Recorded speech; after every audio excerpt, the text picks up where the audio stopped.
Welcome in, everybody. My name is Benson Fector, and on behalf of Precision Painting Advisors, we are so happy that you have joined us here today. Thank you for taking time out of your busy schedule, whether you are joining us live here in attendance or you are watching our recording. We thank you for taking time out of your day.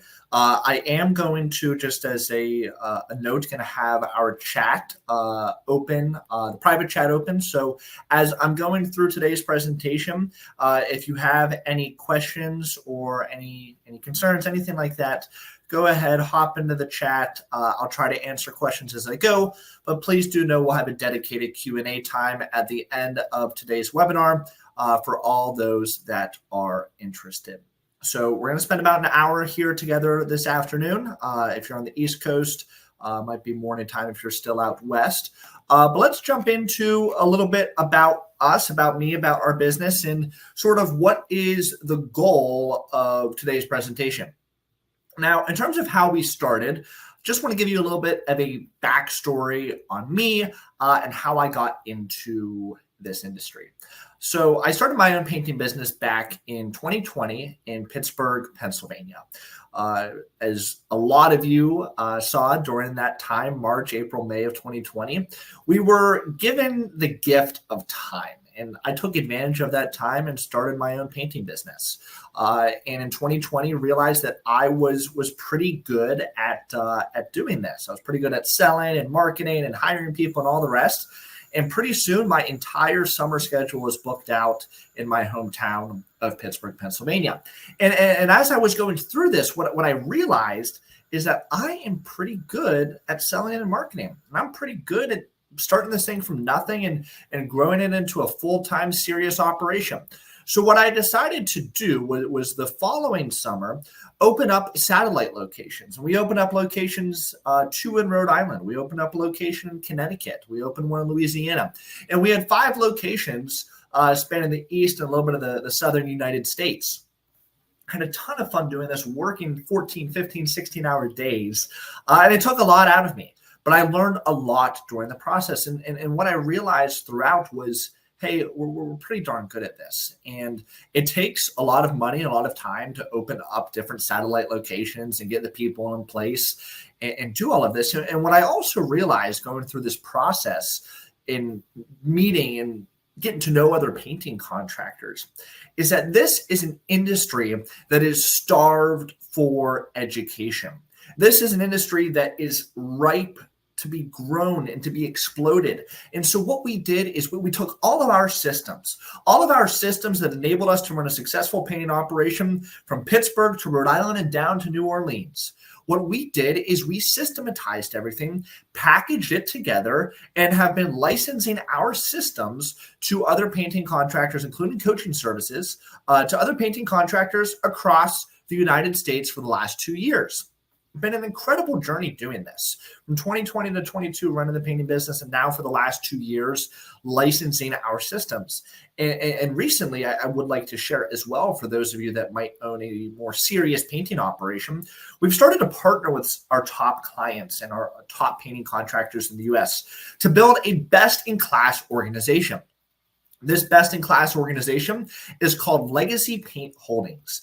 Legacy Paint Holdings is a best-in-class group of painting contractors from the East Coast all the way to the West Coast and everywhere in between, where we partner directly with you to give you an opportunity to realize the value of your business and transition from capitalizing off of day labor to capitalizing on cash flow. So if you're a contractor and you want to take your contractor mindset and turn it into a capitalist mindset, then you might want to look into Legacy Paint Holdings, and I'll give you all the info for that here as we go on in the webinar. But the brass tacks of it is my real background in my story. I come from the business world. When growing up, my grandfather has been in entrepreneurship, not his entire life, but at least for my entire life. And he has spent his career dedicated to the contracting space, from the HVAC world to the electric world to the landscaping space. He has been able to successfully implement systems and processes to better help contractors become real business people. And that's what we're looking to do. We're looking to professionalize the industry. We're looking to elevate our standards. We're not just looking to do the basics such as showing up on time and finishing when you say you're going to finish. And of course, that's important. But the goal of today is to give you a glimpse into the systems, to give you a sort of sneak peek into what you could potentially expect either implementing on your own or paying us to help implement for you. So why don't we jump on in here and go through a little bit of the content of our presentation here today and what you can expect to get out of our hour that we're going to spend. Now, of course, looking at my clock, I'm already 5.5 minutes into this afternoon, but I do have a hard stop at the hour mark. So I'm going to go very, very quickly here through our systems. Now, the way that we like to see it is we call it the 6 pillars of success. Sales and marketing is number 1. Human resources is number 2. Operations is number 3. Business systems is number 4, and 5 is financial plan, with 6 being accounting. And of course, we will try to take questions at the end. Questions might bleed a little bit over the hour, and I've been told I am okay to do that. But for the particular content of today's presentation, we're going to try to keep it at around that hour mark because I understand busy schedules and you don't want to hear me talk for forever. In fact, for those of you that are interested, I'm going to put the link up here for our one-on-one painting business checkup, where if you do want to hear me talk for a little bit longer and talk directly with you, feel free to sign up for that one-on-one business checkup where we can take a bit of a deeper dive into your business and really I can help point you in the right direction, which is the big thing. Okay, sales and marketing. Let's begin. So in looking at sales and marketing, I really think of it as 3 separate categories. And the 3 separate categories are sort of category number 1 is sales. And then categories number 2 and 3 are more the marketing side. And I want to quickly go through each one of these here and paint you a picture using the painting metaphor for what it can look like for you. So effective sales strategies. What does it look like to be a professional salesperson? Well, the first thing to note, and it seems like common sense for those of us that have been doing this and teaching this for so long, but you need to really dress the part. For example, what I'm wearing here, I'm wearing a nice button-down shirt. I know you can't see my pants, but I'm wearing slacks here and really looking professional, looking the part. I am a professional painting contractor wanting to do a professional job for you, whether we're looking in the commercial space or the residential space. That is what you need to do. And when we're looking at effective sales strategies, some other notes to point out here along the way is we want to make sure that we look the part, that we're able to establish rapport with the homeowners that we are working with. An important part of the puzzle as well is presenting a price on the spot. And the goal of every single estimate that you need to be doing is that you walk away with a down payment deposit check either in hand or processed through your payment processing system and having a tentative date on the schedule. That is the goal of the estimates. Now, when we go into digital marketing, one of the important things to note in digital marketing is what platform should you be using and really what platform should you stay away from. And if you're a contractor, I'm sure you're familiar with Angie's List, Home Advisor, Thumbtack. Please stay away from those platforms and rather focus your time and attention on areas that you're actually going to see some bang for your buck. Think Google, Google LSA ads, Google PPC, Facebook ads. And I will say we're working on a really nice toolkit right now that I'm going to email out to all of our attendees here today, specifically outlining what it looks like to be successful in that toolkit with a bunch of templates, great details, information, all the rest. And then finally, we have traditional marketing and referrals. When we're looking at traditional marketing and referrals, this is simply you do a good job and most people know people and most people talk to other people. So you do a good job and then you have a referral program in place. The word is going to spread. But making sure that you're putting lawn signs up, that you're canvassing the neighborhood with door hangers, that you are putting mailers in the mail, that you are doing the traditional marketing things that have traditionally worked while combining them with the digital marketing strategies is how you're going to do what we call blitz the market. And if you blitz the market, you will be successful. It's not cheap to blitz the market. I mean, we're looking at least $1,000 plus ad spend each month combined between your digital ads and your traditional marketing, but you're not going to see anything spending $200 a month. It's just not going to be there. All right. Diving further into the sales and the marketing, obviously, when it comes to sales, we want to build strong relationships with clients. And this includes the homeowners that we work with, the builders that work with us, the property managers, and developing a real sales process, right? And for most painting contractors, there's no process. It's sort of we go about it the way we go about it. But we want to have a process in place for how we are going about doing everything that we do, turning leads into customers, showcasing past projects, delivering testimonials, all very important in the overall picture of sales. Now, when we jump into marketing, and again, digital versus traditional, which is a really popular and important distinction to make, we want to utilize social media. We want to be active on Facebook and Instagram, really the two platforms where you can showcase your work and really show high quality photography and videography. You want to optimize your website for SEO. When SEO is done properly with the right keywords and everything integrated, the leads that you're going to be getting are going to cost zilch, because when you get looked up on Google, painters near me, you're going to pop up at the top there. Use online ads. Online ads do work, and the people that say they don't work are just doing it the wrong way. Okay, Facebook ads do work. We have a great Facebook ad templates sort of manual that we'll give to you along with best practices, budgeting guide, etc. And then Google ads, right? You need to be doing your PPC campaigns. You need to be running LSA campaigns. And you need to be encouraging satisfied customers to leave you 5-star reviews on Google and to use your referral programs as an incentive for people to keep going and to keep referring you. And so I know I went very, very quickly through the marketing section because we don't have all the time in the world here. But of course, if you're eager and interested to learn more, you can sign up for that one-on-one business checkup that we have to learn a little bit more about sales and marketing. So let's jump into the human resources aspect of things. And I sort of want to set the table here before we begin. And when we think about human resources and are diving into HR, it's important to realize why it is so important. And the reality is you are nothing without your people.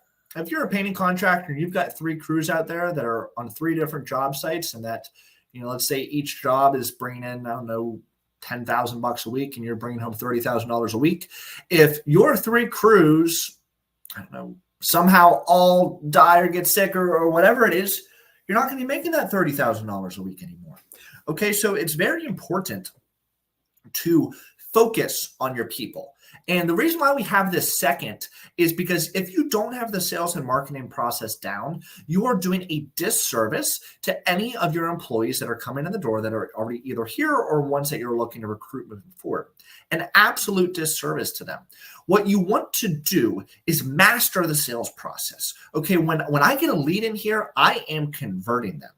And you want to have a really good marketing process to be able to drive the sales. You need the leads coming in if any sales are going to come in after that. But obviously, unless you're just using the subcontractor model, you're going to have people. And people are going to be doing the work, whether it's subcontractors or W-2 employees, either way. And we want to talk about the importance of your people and how we can help you with all of that. So the 3 steps of HR. We talked about the importance of skilled employees. Sort of step 2 is recruitment and training. And step 3 is really employee retention. And going back to the importance of skilled employees and how important these people are to you and your business, very, very important. And I'll tell you why. Again, we go back to the reasoning that you can't do anything without your people. Your people have to be there, all the rest. And I can go on and on and on about that. But if you want to grow and you want to scale and you want to get to $1 million plus and you want to have a real professional adult business, then it's going to be on the, I wouldn't say the backs because that sounds a little bit off, but it's going to be with the help of the people that are around you. So let's jump into recruitment and training, because a question, a comment, a concern that I get all the time is, Benson, I want to bring in people, right? We have the leads, we have the work.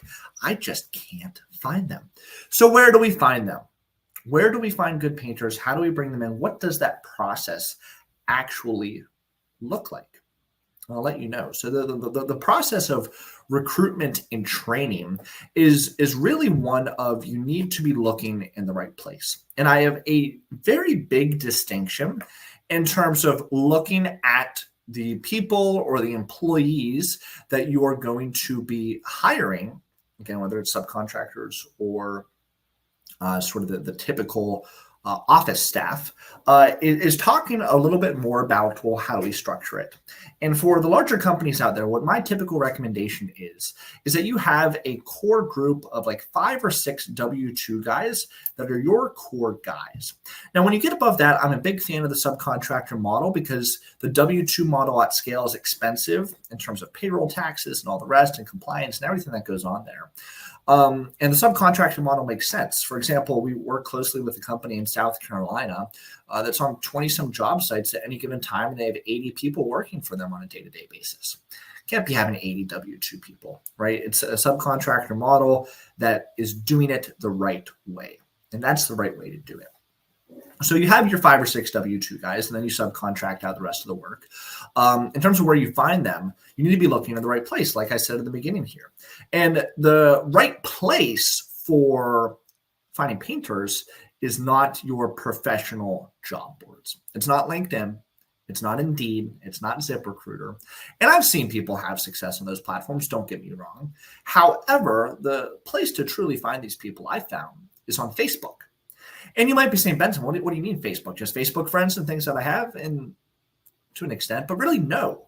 Run Facebook ads. Run a Facebook ad targeted at people that are searching for work. And this works far, far better than your typical approach of hopping on Indeed, posting a job posting, and hoping you get some people coming in. Because the individuals that are looking on Indeed, more of your white collar positions. They're not your blue collar people that are on Indeed looking for these jobs. They're just not. So what you want to do is you want to get on Facebook and you want to run an ad specifically targeted towards people that are looking for work. And to really find, if we look at painting, generally consider low skill labor, right? It doesn't require a college degree. It doesn't require special technical skills and abilities. Obviously, for more of your experienced painters, it does, but it's not like plumbing where you need a license, or electric work, or HVAC, right? It's not as technical as those positions. I'd say it's a step up from landscaping, but it's relatively low skill labor. So run an ad targeted at people looking for work in your area. $3 a day. This is all it takes. You spend $3 a day. I promise you are going to see results out of it, and results that are really going to be beneficial to you and your business. Now, once we think about that, okay, it's sort of the subcontractors and the painters, and you can find them there. When we're looking at subcontractors, my recommendation there is just go to your paint store, see who's not busy. I promise you, if you've ever walked into a paint store, I'll show you an example here. I was in a paint store in Massachusetts the other day, and just a very local area. Look at this stack of business cards. Okay. This stack of business cards, and I'm just amazed at how many are in here. I think got some of them turned around. Look at all these. So many people are doing painting, right? And you really think every single one of these companies is busy? You really think every single one of these companies has their schedule just completely booked out? No, they do not. So go in there, take some of these cards, make some phone calls, find your subcontractors. This is how it is done. And that is on the subcontractor side. Now, for your more professional positions, highly recommend taking a deep dive into the professional platforms. We find great project managers all the time on Indeed, ZipRecruiter, LinkedIn, etc. Use those platforms. Now, when it comes to employee retention, it is very important that you keep your people.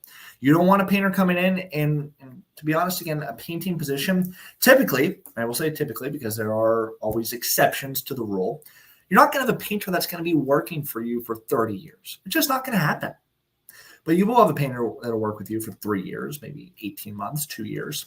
What you want to prevent is a high turnover rate. What you want to prevent is people coming in and leaving and coming in and leaving and always doing this recruiting, bringing in new people all the time.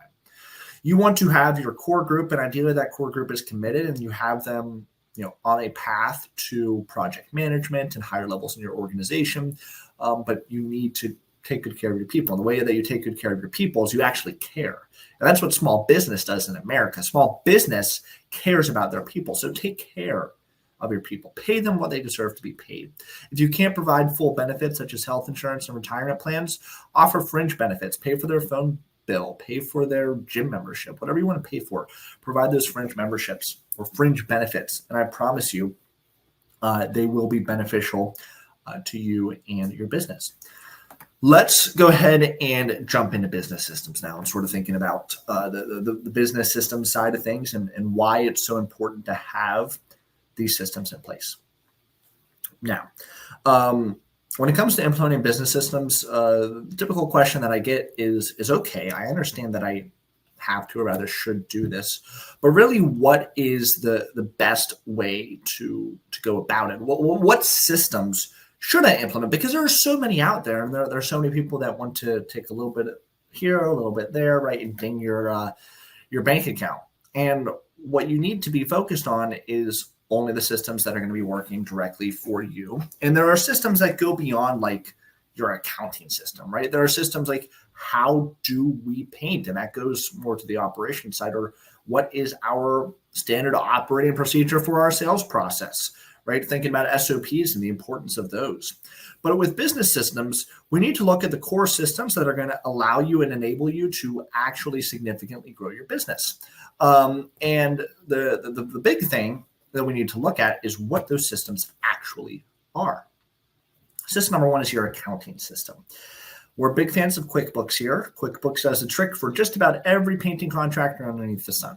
You're not going to be big enough typically to get beyond QuickBooks and into things like NetSuite and more ERP type solutions. QuickBooks does a fantastic job. It connects right with your bank account. I mean, if you have any basic knowledge of computers, you can run your bookkeeping yourself, or you can simply outsource that to the number of different accountants that use the QuickBooks platform that people can, you go on the platform, hey, I need accounting help. They're going to find an accountant for you that's going to do your bookkeeping. Very important that you are keeping up with your books, that you have your financial statements, that you're running regular reports. The important one is obviously that P&L, right? We want to see what the profit and loss is looking like for a given period of time. And it is super important that you are doing this on a regular and consistent basis. So make sure that this is something that you are regularly engaging in and regularly doing in terms of your bookkeeping. System number two is your project management system. Now, there are a bunch of project management tools, but our preferred partner is a company called Knowify. That's Knowify, Knowify. And Knowify is a fantastic platform. And the reason why it is it's because it's a QuickBooks preferred project management platform. It's simply the best system out there and directly integrates with QuickBooks. So you get all of your information communicating with each other. But Knowify itself is your A to Z project management under one house tool. And for us, when we were operating different locations, we had 5 at the same time. We could manage all of them from one Knowify account. It's pretty cool. Yeah. And you can have people clock in and clock out. You can send them their schedule. You can do your bids. You can accept payments. You can do everything through Knowify. And you need to have a project management tool. I understand the motivation of the good old-fashioned pen and paper. Pen and paper works great. Having a calendar works great. But Knowify really streamlines all of that and makes it professional. And that's the goal of what we're trying to do here. We're trying to take your individual painting businesses and professionalize the heck out of them. That's what we're looking to do. And you definitely need to make sure that this is getting done on a regular basis. So we understand, okay, we need QuickBooks for accounting. We need Knowify for project management. What other systems do we need? QuickBooks can also run your payroll. And I highly recommend that you use them as your payroll processor, simply because it just connects so much easier. Knowify communicates with QuickBooks. You can run your payroll out of there. Makes it super, super easy. I apologize, getting a sip of water here, but it makes it super easy to do and super easy to engage with using QuickBooks Payroll. So we have your payroll system, we have your accounting system, we have your project management system. What other systems could we potentially be looking into that would be helpful? Now, what Knowify doesn't have is a CRM function. And it's unfortunate, but it doesn't have this function. So where do we turn for CRM? And CRM, for those that don't know, is customer relationship management. Essentially, your centralized location where you are tracking your interactions with your clients. And it's important to do this, right? It's important to understand your emails, your text messages, your calls, a centralized hub where you don't just have to rely on this old guy up here to remember your communication. And it's also important at scale too, because if you have multiple people within your organization that are communicating with the same person, you want to know if John, our project manager, called Susie, the homeowner that's getting her exterior painted, right? Whereas me, the owner, if I go in there and I say, oh, Susie, I need to give her a call to get colors. Well, if John's already taken care of that, I can just hop into HubSpot. Oh, John's got that taken care of. No problem. And that's what a CRM would be very, very helpful and really help with functionality there in looking at that. So we have those systems: CRM, accounting, project management, and payroll. You really don't need much beyond this. Really, the only other recommendation I would have is some sort of email marketing platform, and MailChimp does a fantastic job. Again, we're using the Intuit umbrella of products and services. Intuit owns MailChimp. And so you have the great connection between QuickBooks, and you can sync up Notify and run your payroll and all of that. I'm not getting paid by Intuit, but maybe I should. And really utilize this umbrella to your benefit. It's very cool, very, very awesome platform to be able to use. Okay, so then looking into automation, because automation is a big part of business systems right now. When we think about automation, I know what a lot of you are thinking, really the buzz term and the buzzword in the industry, and I'm sure you've heard it a million times, are two little letters. What two letters could those possibly be? AI, artificial intelligence. It is a wave that is storming the business world, the business space. But I will say something, and something that artificial intelligence will never be able to touch. And that is not our industry, because it is touching our industry in many, many ways in the back end of the business side. But we are a relationally driven business. We get our hands dirty. We roll up our sleeves. We pick up the paintbrush. We pick up our sprayer. We roll, right? Artificial intelligence is not going to be able to do that. But what artificial intelligence will be able to replace is just about every white collar position that you can possibly think of. And, you know, it'd be funny. And obviously I am a real person presenting this here to you today, but artificial intelligence is not far off from being able to give a presentation of this manner. I could have artificial intelligence put together any number of things for me. It's pretty darn cool. And I know it is disrupting the business world, the business space, and I've seen it firsthand, you know, in our business, in our industry. So where can we use automation? Where can we use artificial intelligence to our benefit? And the reality is it's pretty limited in nature in terms of the actual day-to-day, painting side of things. Obviously, we're not going to be able to do that. But artificial intelligence is a tool, and it should be used as a tool very, say, systematically. And it's very important that it is used in a systematic way. For example, it can help you draft an email to a client when you're putting together an estimate to send something out. And like I said, ideally that you are getting estimates to the person on the spot, but if they're like, hey, we need to think about it. Okay, I can go home, chat GPT. Hey, I just met with Susie. She's getting her exterior of the house painted. My business is John's painting. Let me put this together so I can send this over to them, right? A fantastic way to utilize artificial intelligence and utilize that benefit of automation.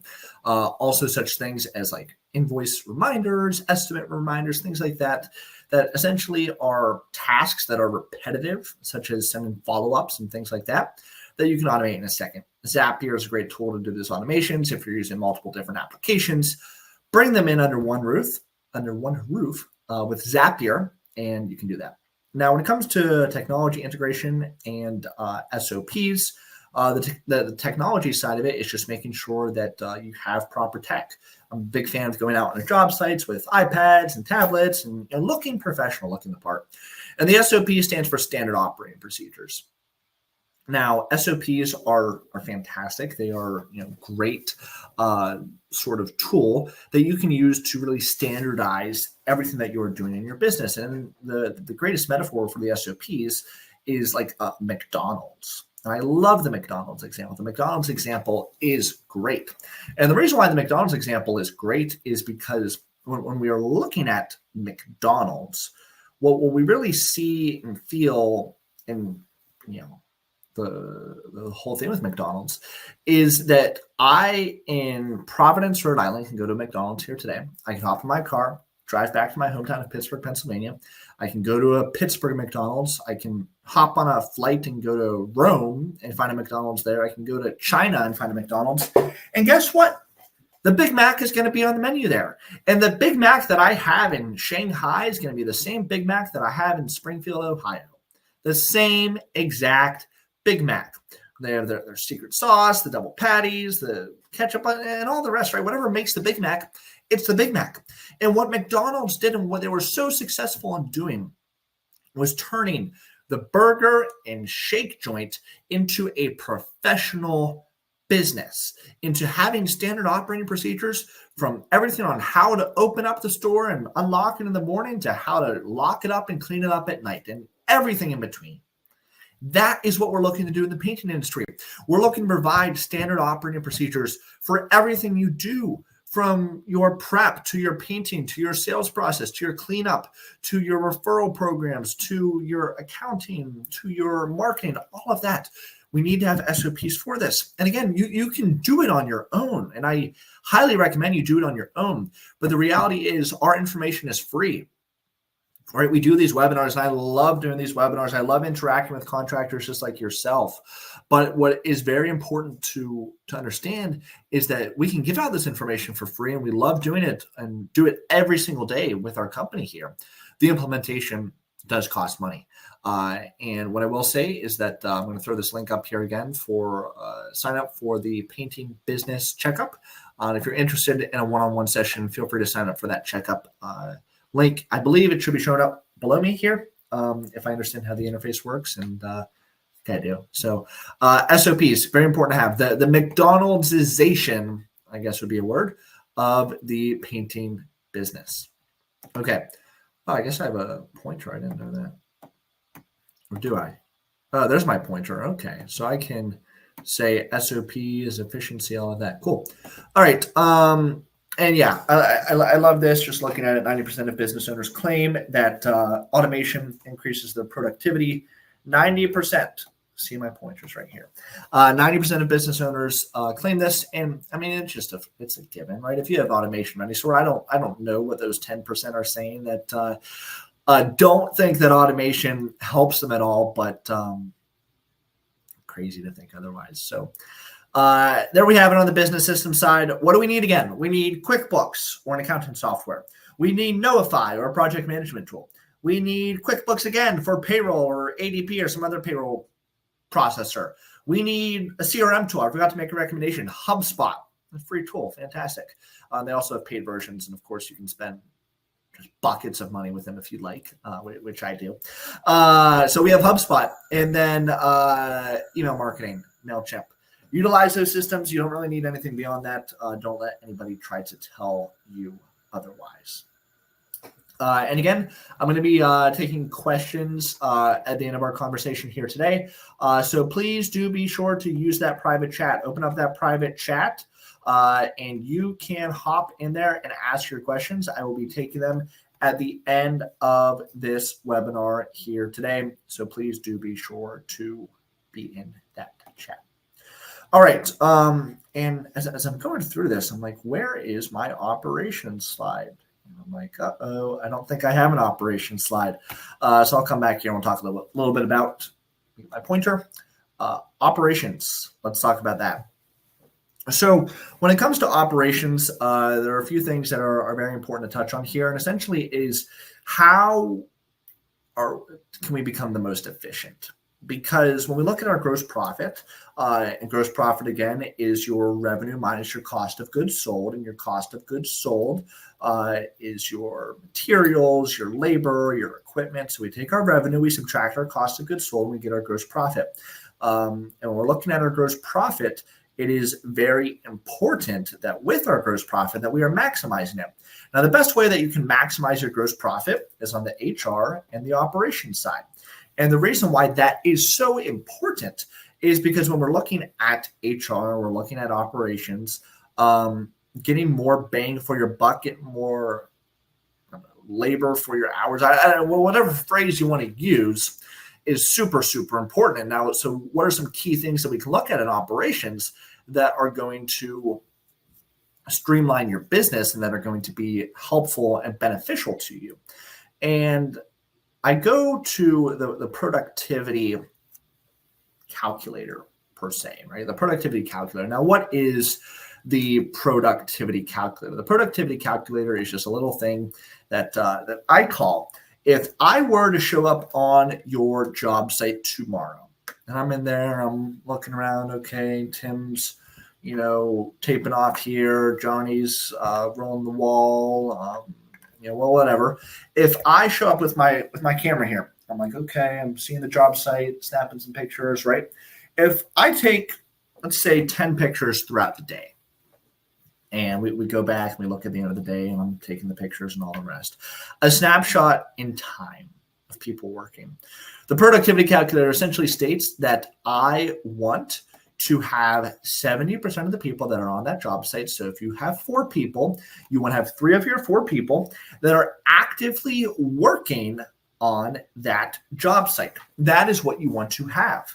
And this should happen across the board. And the reason why that is because you cannot expect someone to work 100% of the time. It just isn't going to happen. As much as we would like to say, I am paying you $20 an hour, which, what does $20 an hour come out to? 20 divided by 60 should be easier math than I'm making it out to be.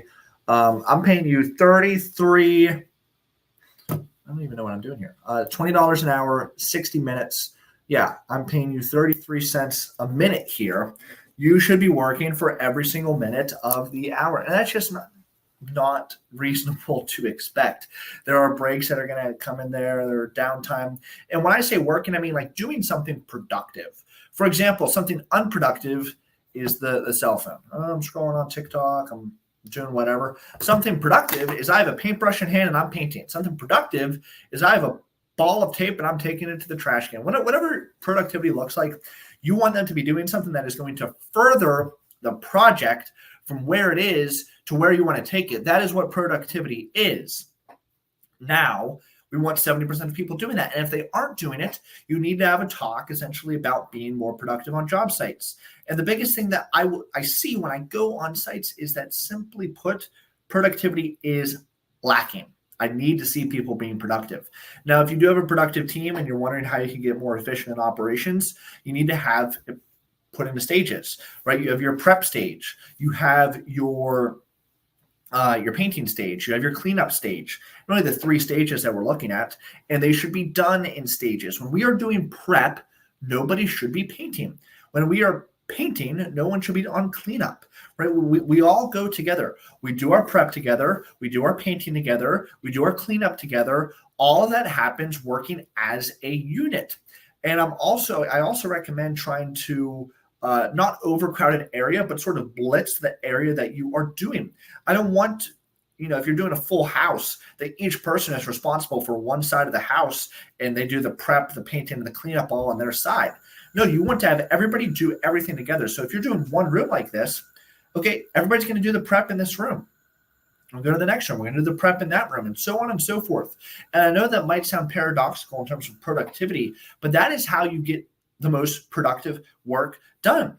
And you can split up when it gets to a certain point. Like, you probably wouldn't want more than 3 people in a given room, but we're like 3 people on the side of one house.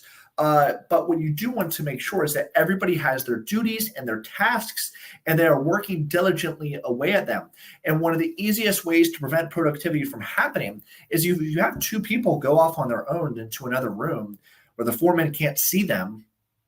It's easy to relax. It's easy to go take a bunch of water breaks and, get on the phone and whatever the heck people do when they're not working. You need to keep people together, working hard, working efficient. Okay. Quality and efficiency. They need to be there both at the same time. We don't want to sacrifice quality for the sake of efficiency, but we don't want to sacrifice efficiency necessarily for the sake of a perfect quality. If it takes a little bit shorter, but it means that instead of being an A+ grade, we're at an A grade, then we're going to do that every time. And that's important when we are looking at everything here. I'm getting a question in the chat. How many hours is the webinar? I would love to do this all day, Wash, but the webinar is going to be another 20 minutes here. I appreciate you saying how insightful it is so far.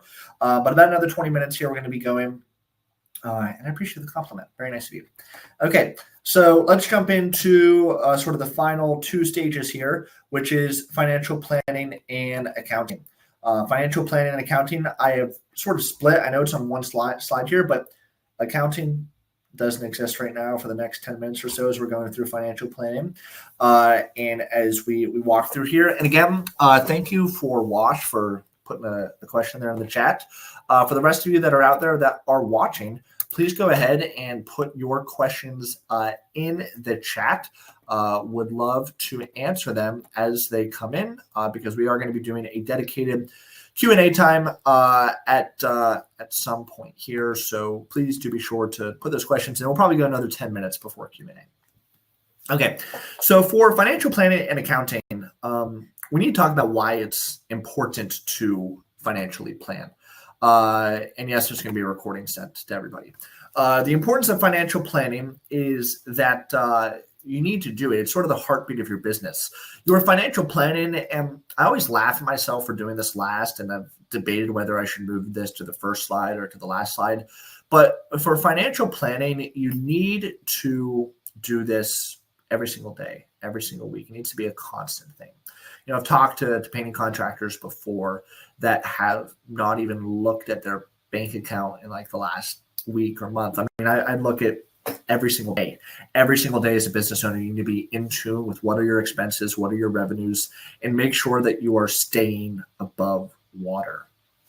Now, some of the key aspects of financial planning and where it becomes important is that financial planning is going to inform your decision-making on your sales and marketing, right? You do your financial planning, you have an understanding of essentially what is left over at the end of each month, and your marketing budget comes from out of that. Your marketing budget just doesn't come from a magic place because $1,000 a month sounds good, or your marketing guy says $2,000 a month is a good ad spend. No, it comes from your financial planning and what you can actually afford to spend. That is where all of this comes from. Now, when we are looking at how this works, we're going to walk you through an exercise here in terms of what it looks like to be fiscally responsible as a painting contractor and what the fiscally responsible thing to do is. I'm going to walk you through an exercise, and you should be doing this every single month. So you're going to write at the top of a piece of paper. I'll get one out to just walk through this example here with you. I'm going to get a piece of paper out, and we're going to say whatever our revenue is for the month, right? Let's say my revenue is $50,000 for the month of September, right? $50,000 I'm going to make. I don't care what the number is, whether it's $500 or $500,000. Write down that number. Okay, that's going to be your revenue. And then we're going to calculate our cost of goods sold. I'm going to call it COGS for short. And in your cost of goods sold, you're going to have three different things. And really, it could be more than three, but really three basic ones. You're going to have labor. What are you paying people each week? You're going to have materials. How much do materials cost? And you're going to have equipment. How much are we paying to rent equipment? If we are, you don't have to, but if you are renting equipment, how much do you pay? So, okay, we're going to look at our labor. Now, typically labor is pretty consistent, right? If your guys are working 40-hour weeks and you're paying them a set wage, like per hour, right, then it's going to be a similar amount. So let's say in my example, I have a crew of 5 people. Let's say I pay them all $20 an hour. So, I'm paying them $800 a week. Those 5 are costing me $4,000 a week. Over the course of the month, my labor costs come out to $16,000. Then we look at materials. Materials are typically a percentage of your overall revenue, typically in that like 5 to 15% range. Let's use 10%. My materials are going to be $5,000. And let's say I need a boom lift for one of my projects. I'm spending $1,000 on rental equipment. So my cost of goods sold here, 16 plus 5 plus 1 equals $22,000. Okay, so then we want to get our gross profit. And how do we get our gross profit? We take that $50,000 and we subtract 22 from it. So we do 50 minus 22, and our gross profit is $28,000. If you want to get your gross profit margin, you take that same 28, divide it out by 50, and our gross profit margin is 56%. A very healthy gross profit margin. You want that margin to be anywhere from 40 to 60. 50%, 56% is great. But that is not everything you do. Then you need to calculate your operating expenses. Now, what are some common operating expenses? Well, your general liability insurance, your auto insurance, your workman's comp, your any office staff, for example, would be your operating expenses. Any softwares, QuickBooks, Notify, etc. All of these are operating expenses. Your rent, if you have an office, and you calculate all that out. Now, typically, we talk about losing points on the way down. So let's say, I don't know, I have $8,000 in operating expenses when I tally it all up. So I take my gross profit of $28,000 and I subtract it from my operating expenses of $8,000. And I get a $20,000 net profit. Now, people might also call your net profit a term called EBITDA, which is earnings before interest, depreciation, taxes, and amortization. And my net profit is $20,000. If we want to get our net profit margin, same process, 20 divided by 50, we have a solid net profit margin of 40%, and we lose 16 on the way down. And so that is 56 minus 40, 16 points that is lost on the way down going through this process. And that is the exercise for running through your net profit. Now we have $20,000 left over at the end of the month. What are we going to do with that $20,000? We have $20,000 and I have an 80-20 rule. And that 80-20 rule is that 20% off the top you put into an emergency fund, right? Set it aside. So we take that $20,000 that is left over at the end of the month. Okay, we're going to put $4,000 of that into an emergency fund. And then we need to plan for taxes, tax planning and compliance. I recommend whatever is your net profit, put away 25% of that. So I'm going to put $5,000 into a tax account. Okay, so that is 4 plus 5, that makes 9. I have $11,000 left now. So out of that $11,000, I want to save, put away some money because I want to buy a new van in a year. So I'm going to save $1,000 a month towards vehicle, expenses, repairs, etc. Okay, so now that's $10,000. We have $10,000 that's left. What are we going to do with that $10,000 that's left? That is how you can inform your marketing budget. And the way that I like to think of it is that $10,000 is your growth money. That money that is left over, that 10K, is where you're going to use to rocket fuel this business to the next level. And you can spend all $10,000 on marketing. Or the way that I would look at it even is I have $10,000 left. I could bring on someone to help me with project management or to be an office manager. Or let's say I don't have an office space. I have $10,000. I can afford to spend $2,000 a month on rent. I can afford to bring in an employee at $4,000 a month. And I still have $4,000 left over to do marketing with. Right. And thinking about it holistically and understanding what you can do with that magic number. And that magic number, again, is sort of that net profit. We put 20% into emergency fund. We put 25% into a tax account. We save money for any big expenses, vehicles, sprayers, lifts, etc. And then whatever is left over is our growth money. We spend it on marketing. We spend it on office space. We spend it on employees. We give it out in the form of a bonus for employee retention. But that is what we do, and that is how we operate as a business. I love financial planning. If you couldn't tell, financial planning is something that I love talking about and love drilling down on because this informs everything. If you don't do this right, you cannot be a successful business owner. Let me say that again. If you do not do financial planning, you will never be successful. Nobody accidentally becomes a millionaire. Nobody. You think you're going to be the exception to that? You need to be intentional about it. Spend your money on paper before you spend it each month. Be intentional. One last thing I'll say on financial planning before we go into our Q&A session. Get yourself out of debt. If you're in debt right now, get out of debt. The detrimental impact I've seen that have on businesses, on their cash flow, on their situation. Don't be taking out SBA loans. Don't be going to the dealership and buying yourself a fancy new truck. Don't do that. Operate at the speed of cash. If you do financial planning, you will never have to go into debt. I promise you that. Okay. Thank you so much for listening to the 6 Pillars today. I want to take time for questions now. Please go ahead and put your questions in the chat. I forgot to mention plan of action. We go through the business checkup is the next step if you're interested in taking your painting business to the next level. Step number 2 is onboarding and planning. If you decide that this is something for you, we will take you through an onboarding and planning phase. And step number 3 is reaching sustainable growth and helping you get to the next level as a contractor. All right, this is great. I've got about 10 minutes for questions here, so keep them coming. All right, I got a question coming in from Wash. To what extent does financial planning influence the success in an organization? Now, that's a tough question because if we're coming in on the ground floor and just starting something brand new, it's not as important, obviously, as sales and marketing. I would say in terms of importance, you need to be able to market. You need to be able to get leads. You need to be able to convert those leads into paying customers. And then after that really comes the financial planning. But if I'm coming into a business and I'm looking at it and it's pre-existing, the financial planning is the first thing that I look at. I look at the numbers. I understand where we're spending money and where we're wasting money. And I help to cut overhead. I help to get efficiencies in our labor and really, try to drive everything to create a marketing budget out of the financial planning. But there is no successful organization, no successful painting business that exists out there without financial planning. So good question, Wash. I like that. Please keep your questions coming in the chat there. I'm going to go ahead and find the next one. Okay, I've got a question from Naveen. A customer offered to help with the project to reduce the price. How can I politely tell them no without losing the job?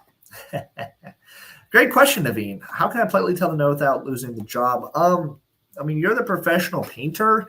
They are not, and I understand they want to help with the price, and it just gets messy. So I would say, hey, listen, you're paying for a service here. To be honest, like if you were working for me, I wouldn't pay you that much since you're sort of a novice anyway. Maybe I'd toss you $10 an hour. So what? Over the course of a week, we're chopping $400 off the top. Maybe I'll meet you halfway. I'll take $200 off the top of the job, give you a little bit of a discount, and you can kick your feet up and watch TV while we're out there painting. Not a fan of having others, come in and help on the project reduced price. That's just that's not a good question. Okay. Next question is from Chris. I am a contractor and not a full-time painter. I have a question. I am bidding on painting the trim in a 4,000 square foot house. The trim is stained wood. Is it best to prime it and then paint it? Any recommendations are appreciated. Well, that's a great question, Chris, and I appreciate you joining this webinar here today. Even though you're not a full-time painter, I hope the information that we're delivering has at least some value to you here. So essentially what I would say to you, Chris, is to follow a 5-step process here. Yes, it's best to prime stained wood before painting it.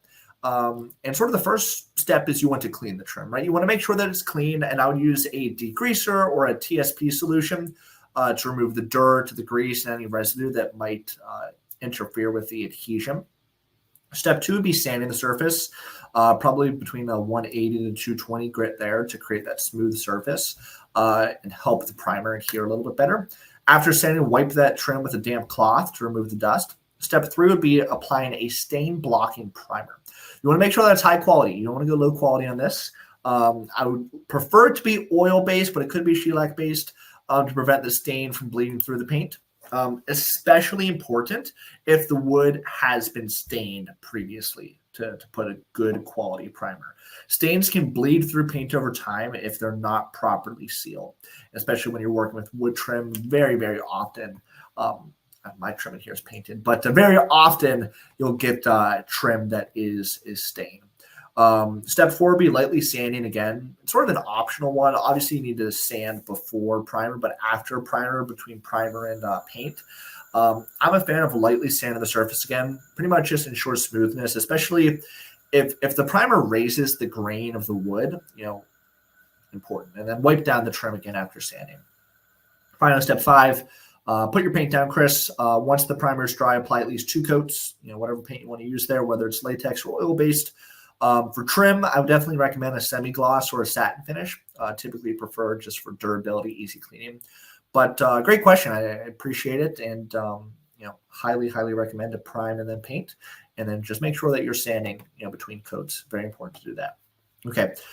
Keep the questions coming there in the chat. Let me look for one that I like here. Okay. Let's see. Ooh, in order to master the painting business, what must you be able to do? That is a great question, Jeff. In order to master the painting business, what must you be able to do? I love that question. So, Jeff, I would say there, what must you be able to do? I mean, it's really the 6 pillars that we've talked about here today, right? It's understanding and getting the knowledge on the 6 pillars and really mastering them. If we think about business, it's sort of like a vehicle, right? And whatever industry we find ourselves in, there are the fundamentals of business, and the 6 pillars we went through today are really no different than the fundamentals that you're going to find across the board in terms of day-to-day as a business owner. But what you are going to notice is the little nuances and differences and things of that sort, right? Like the painting business might be a Ford, while the electric business might be a Chevy, and the landscaping business might be a Dodge, or whatever it is. But you're going to need to master those 6 pillars and understand the fundamentals of business and really dial in and be focused and be intentional. That's the big thing. Dialed in, focused, intentional. You're going to be successful. Thanks, Jeff. Okay. Let's see. We've got a few more minutes here. Let me see if there are any other questions that I like. Let's see. From Asa, is it really faster to spray a large house, not empty, than brush and roll if it takes 4 guys 2.5 days just to mask everything and still have to mask the ceiling again to spray the walls? We're doing 2 coats and not doing trim. That is a great question, Asa. Thank you for asking it. Sounds like it's it's a tough situation. The speed advantage of spraying often does depend on the layout of the house and how much masking and prep work is required. In cases like yours where extensive masking is needed, spraying can actually slow things down compared to the old-fashioned brush and roll. I know guys that get on the sprayer don't want to get off the sprayer, especially if it takes a crew several days just to prep. And obviously the need to remask the ceiling after spraying the walls just adds more time and labor. So I would take into consideration 4 different things as you're going through this. The first thing would be masking time. If it's taking 4 guys 2.5 days to mask, that's already a significant amount of time. In comparison, rolling the walls without so much masking might be faster, particularly for large areas where you don't need to worry about overspray. The second thing would be remasking, right? Having to remask after spraying the ceiling to protect it from the walls is just doubling up on work. With brushing and rolling, you can more easily control the edges without needing to remask multiple times. For your paint coverage, spraying does provide even coats and often gives a smoother finish. But with rolling, you're able to work section by section, obviously without as much prep. You're not spending 2.5 days masking. And then labor efficiency, right? Depending on the skill of your crew with brushes and rollers, it could be a much more efficient use of time. It might end up being comparable in speed to doing it. I mean, in your case, the house is empty. I don't know. I think that rolling might be faster and more efficient in this case. I'd be interested to see what the rest of the chat thinks on that one. Let's see if I have time for one more question here today. All right. Let's see. Okay, from looks like Jeriel, I don't know. Is it proper etiquette to let your GC know that I overshot myself on the material estimate by $400 to $600? Should I tell him I'll eat the cost since it's my mistake, or try and have him reimburse that?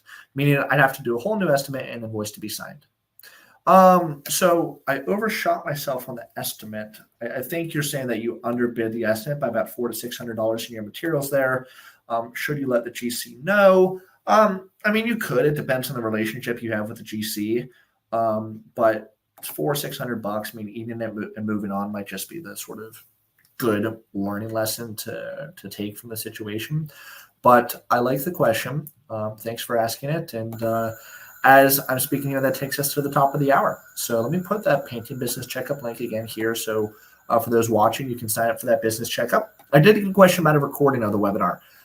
Yes, recordings will be sent to everybody, so please keep your eye out for that. If there are no last minute questions, appreciate everybody taking some time out of their afternoon, whether you're viewing us live here today or you are joining us via the recording. Thank you so much for taking time out of your day. Feel free to visit our website, check us out, and we'll see you next time. We've got another one of these coming up on Tuesday. Tuesday the 24th, same time, same place. We'll see you then. On behalf of Precision Painting Advisors, I'm Benson Fector, wishing you a wonderful rest of your day.